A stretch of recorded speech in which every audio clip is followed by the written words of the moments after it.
championships are over, and each level has a champion crowned. Let's talk about it. Starting at the 4A level, we had a barn burner and some history being made.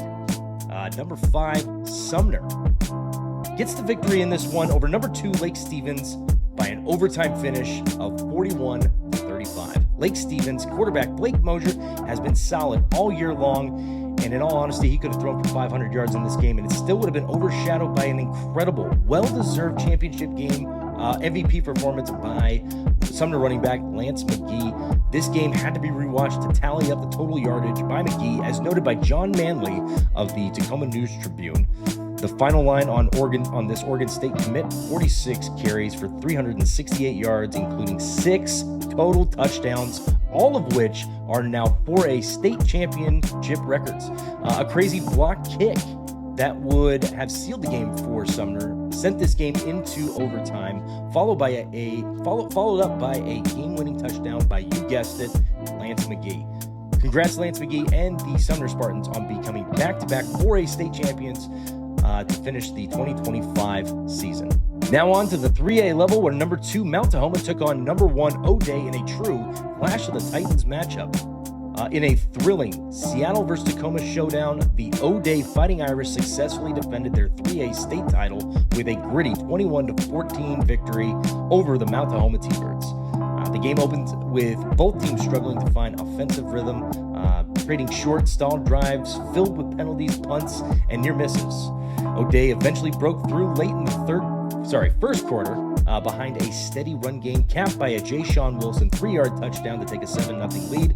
Mount Tahoma late in the half with a flurry of completions, pushing the ball to the 1-yard line, but O'Day's defense stood tall to preserve the lead at halftime. Mount Tahoma surged out of the break, grabbing momentum with a Felix Diaz interception that set up a game-time 22-yard touchdown pass from Mikkah Cordero to Elijah Dunn. The T-Birds continued to push, but a chaotic multi-fumble sequence flipped momentum back to O'Day, who capitalized with Wilson's second touchdown of the night for a 13-7 lead. The fourth quarter turned into a defensive slugfest until Mount Tahoma delivered their biggest moment of the game, a 51-yard sprint by Diaz that would give them a 14-13 advantage with under 6 minutes left remaining in the game. But O'Day responded like a champion. Quarterback Hutton Leverett found Owen Brustkern for a 30-yard go-ahead touchdown, followed by a successful 2-point conversion that put O'Day ahead 21-14 with 1:27 left to play. Mount Tahoma had one last chance, but a clutch sack from Brustkern and a 4th down incompletion sealed the victory. Per PR Doyle of the Seattle Medium after the game, longtime O'Day head coach Monty Kohler said he was simply grateful to share the moment with his team as the Fighting Irish celebrated back-to-back state championships. Some stat lines from the game. O'Day from the offensive side, J. Sean Wilson, 20 rushes, 63 yards, including 2 touchdowns. Max Speller, 13 rushes, 88 yards, 1 reception for 9 yards.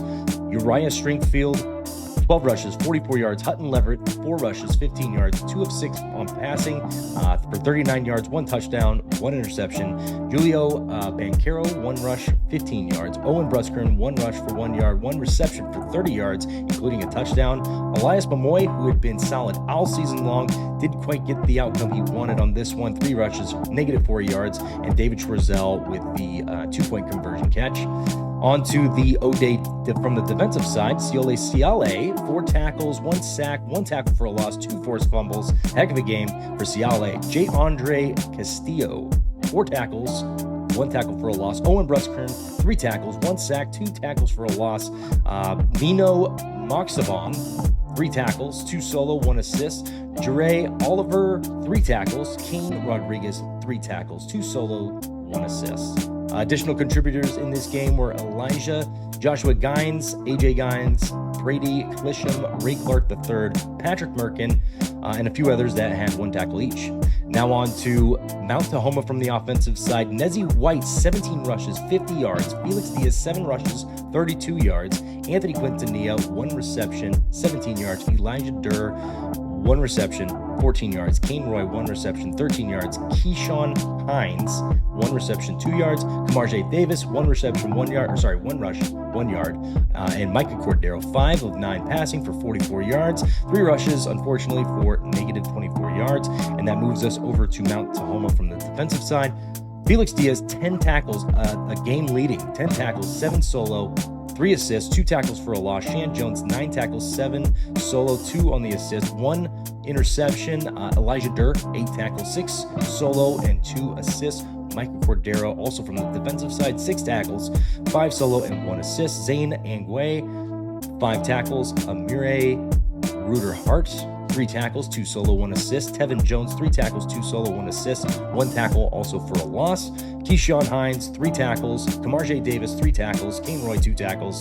Anthony Quintanilla, 2 tackles. And also Nezie White with 1 tackle. So at the 4A and 3A level, we are seeing back-to-back state champs from Sumner and O'Day, which brings us to the 2A level where number 1 Archbishop Murphy took on number 2 Tumwater in another clash of the Titans. In the 2A state championship at Husky Stadium, Archbishop Murphy powered to a 35-20 victory over Tumwater despite a late T-Bird surge that made things interesting. Early on, the Wildcats looked unstoppable, forcing a quick 3-and-out, scoring on their opening drive and capitalizing on a Tumwater turnover on downs to take a commanding lead 14-0. Tumwater finally settled in defensively, and just before halftime, quarterback Jackson Budd connected with Wyatt Chase for a 12-yard touchdown to cap a grueling 17-play drive that trimmed the deficit to 14-7. Tumwater got a huge momentum swing to open up the second half when Ethan Bello intercepted a pass in the end zone, denying Archbishop Murphy a chance to pull away. But the Wildcats stayed resilient, adding a third-quarter touchdown and opening the fourth with a devastating scoop and score that stretched the lead to 21. Tumwater answered with a 36-yard touchdown from Bud to Evan Baxter, followed by a successful onside kick recovery, setting up a window for a potential comeback. But a 4-and-out stalled the rally, and time quickly became the enemy. Late in the game, Tumwater clawed back again with their own scoop and score, an 86-yard return from Mason Housekeeper that cut the deficit to 8. Suddenly, the T-Birds were back in striking distance, but Archbishop Murphy slammed the door for good as Jack Sievers hauled a late touchdown to push the lead back to 15 with under 3 minutes remaining. Despite Tumwater's grit and explosive late game moments, the Wildcats' early dominance proved too much to overcome as they claimed the 2A state championship. Now, per Tyler Wick of the Olympian, Archbishop Murphy's wide receiver defensive back Henry Gabalis talked about his time in the program and going from an 0-8 to now 13-0 and winning the state championship, and how much that meant to him and this program. Henry is actually committed to University of Arizona and is listed as a tight end on 247 Sports. So look out on Saturdays moving forward for this young man. As for Tumwater, they finish as the state's 2A runner-up for the 3rd straight year, still searching for that first title since 2019. This brings us to our 1A level, where we did have another must-watch game that ended in dramatic fashion. In the 1A state title showdown, Royal struck first and struck fast, setting the tone with an early lockdown defensive stand and an 11-yard touchdown from Grant Wardnar to Anderson Brown. Kashmir eventually countered with a beautifully placed touchdown from Rylan Hatmaker to David Odenreiter. But every time the Bulldogs punched, the Knights punched harder. Royal responded instantly with a 71-yard sprint to the end zone by Dax Jenks, and a flurry of late-half interceptions kept momentum swinging like a pendulum. Kashmir opened the second half with creativity, a bruising drive capped by a 2-yard Jacoby Tate score and a trick play 2-point conversion that tied the game at 14. But Royal fired back. Jenks took off again, this time for 21 yards, and the Knights rolled into the fourth quarter up 21-14 in a game that was building toward a dramatic finish. And dramatic is exactly what we got. Kashmir reached the 1-yard line early in the fourth, but Royals defense delivered a championship-level play when Anderson Brown punched the ball loose just inches from the end zone.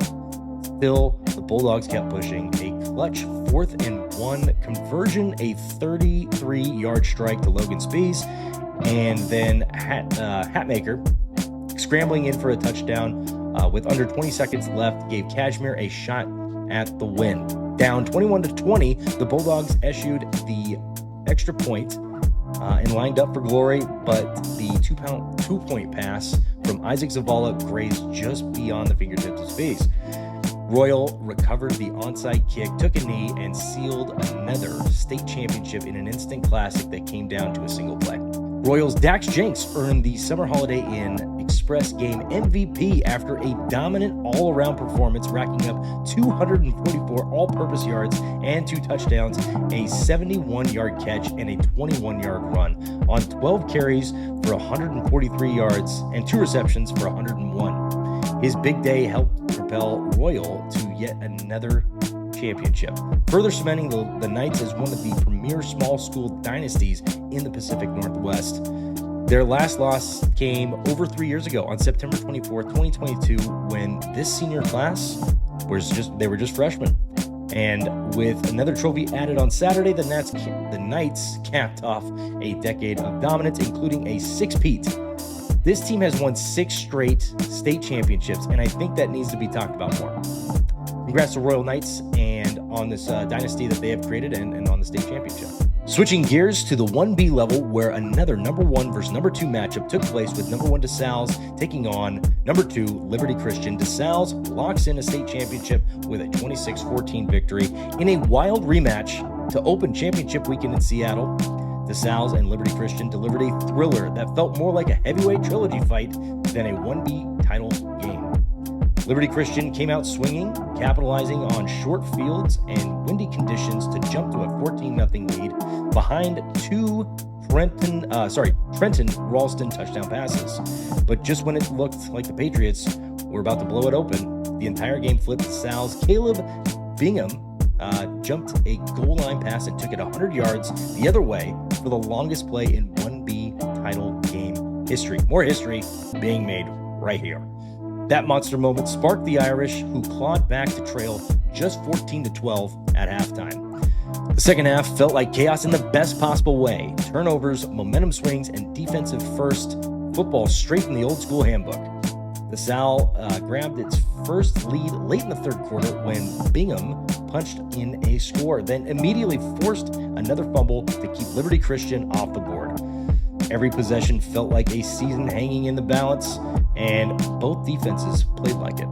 Liberty Christian tried to rally, even driving into Irish territory early in the fourth, but each time the Patriots threatened, the Sal's ripped the ball loose again, 3 forced fumbles in the half, each one bigger than the last. With the game on the line, DeSalle iced the championship with the play every podcast host will be replaying, including me. A perfectly timed naked bootleg on the 3rd and 2, where Cohen Wood rolled left and sprinted 34 yards down the sideline to make it 24-14, effectively sealing the deal. Bingham added the conversion. The Irish defense slammed the door one final time, and DeSalle walked off with a 26-14 victory and their first ever 1B state title. Caleb Bingham, with his 100-yard pick six, rushing TD, and 56 bruising yards, earned MVP honors as the Irish claimed their 5th state title. And with our final matchup of levels, at the 2B level, we have number 1 Toledo taking on number 3 Tri-Cities Prep, where Tri-Cities Prep got a massive victory, 47-24. In what's becoming a true house of horrors for Southwest Washington teams, at Husky Stadium, top-seeded Toledo watched its dream season unravel in a 47-34 loss to Tri-Cities Prep, undone by second-half turnovers, a disastrous kickoff miscue, and a costly late-game confusion. The Riverhawks had opened strong, jumping out to a 14-0 lead behind a dominant run game and opportunistic defense. But Tri-Cities Prep stormed back after halftime with back-to-back short field touchdowns, a fluky high-balance kickoff recovery, and a 20-point avalanche in just 4 minutes. Toledo fought back to make it a 1-score game, but a delay of game on 4th down and a pick six with under 3 minutes left sealed their heartbreak on the Montlake. Despite big efforts from Carter Swafford, 178 rushing yards, Adam Kruger, 118 receiving, and quarterback Eli Weeks, 3 total touchdowns. The Riverhawks championship hopes slipped away, leaving players and coaches emotional as another title opportunity vanished in the stadium that continues to haunt District 4. Congrats to Tri-Cities Prep. I wanted to give a shout out because I am just a man that has limited resources. There's really good, hardworking people out there that have done just a tremendous job getting me and getting you all these stories. I'm just compiling all these together. So I want to give a shout out to all the people that have done all the sources that I got this from, including the Tacoma News Tribune, Source One News of Columbia Basin, Eli Sports Network, the Daily Chronicle of Centralia Chehalis, the Olympian, the Everett Herald, the Seattle Medium, the Seattle Times, and Precision Shots Media. All of these sources of information have helped me compile this video for you guys, and I want to just give them a shout out, give them that platform, and understand that, you know, I didn't get all this stuff myself. These are great articles that you should go and subscribe to, or follow them here on YouTube. Now, this was a heck of a season here in the Pacific Northwest. I want to thank you for joining us on this journey, and congrats to all the state champions. If you like this content and more, make sure to subscribe as we plan to cover the Washington State High School basketball and baseball playoffs as well. For Up West Sports, I'm Gavin Height. Just remember, life's too short. Gas up your boys.